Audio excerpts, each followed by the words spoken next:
છોટાઉદેપુર જિલ્લાનું કેવડી eco tourism ઉડતી ખિસકોલીના કારણે જાણીતું બન્યું છે, જેને નિહાળવા દૂર દૂરથી પ્રકૃતિ પ્રેમીઓ આવી રહ્યા છે. વન વિભાગ દ્વારા પ્રવાસીઓ માટે જમવા તેમજ રહેવાની પણ વ્યવસ્થા કરવામાં આવી છે.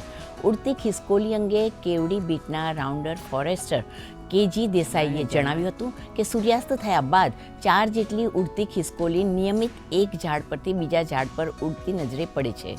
વન વિભાગ દ્વારા ઉડતી ખિસકોલીની નિયમિત દેખરેખ પણ રાખવામાં આવી રહી છે. અને ઉડતી ખિસકોલી ઝાડની બખોલોમાં રહે છે અને સાંજે સૂર્યાસ્ત થયા બાદ પોતાના ખોરાકની શોધમાં નીકળે છે અને મવડાના ઝાડની કૂણી ડાળીઓની અંદર રહેલા ગર્ભને મીઠો હોવાથી તેનો ખોરાક તરીકે ઉપયોગ કરે છે.